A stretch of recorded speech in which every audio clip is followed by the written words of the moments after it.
జుజ్జూరు అనే గ్రామంలో గోపాల్ అనే వ్యక్తి ఉండేవాడు. గోపాల్కి ఒక ఆవు ఉంది. దాని పేరు లక్ష్మి. లాక్డౌన్ కారణంగా అతనికి ఇల్లు గడవకపోవడంతో ఆవు పోషణ శక్తికి మించి పెరగడంతో 40,000కి మరొకరికి అమ్మేశాడు.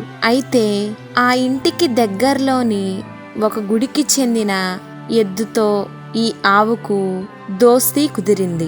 వారం రోజుల్లోనే ఒకరిని విడిచి ఒకరు ఉండలేనంత గాఢమైన బంధాన్ని పెంచుకున్నాయి అవి.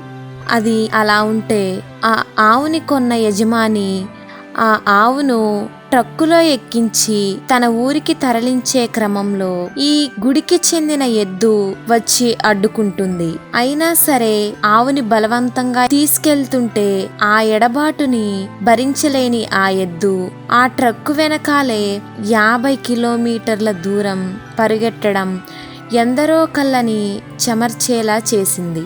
ప్రేమలో ప్రాణం పోయినా పర్వాలేదు, కానీ ప్రేమించిన మనిషిని పోగొట్టుకుంటే ప్రాణం పోయిన దానికంటే ఎక్కువ నొప్పి కలుగుతుందన్నది ఆ ఎద్దు పరుగు పరుగులో మనకు కనిపిస్తోంది. దాని గుండెఘోష మనసున్న ప్రతి ఒక్కరికి వినిపిస్తుంది. ఎన్నో ఉత్కంఠ క్షణాల మూగరోదనకు తెరపడింది. ఏదైతేనే చివరకు ఆ ఆటో ఆగింది. వెంటనే ఆ ఎద్దు ఆటో చుట్టూ తిరగటం, బయట నుండి ఆ ఆవును ముద్దాడడం చేసింది.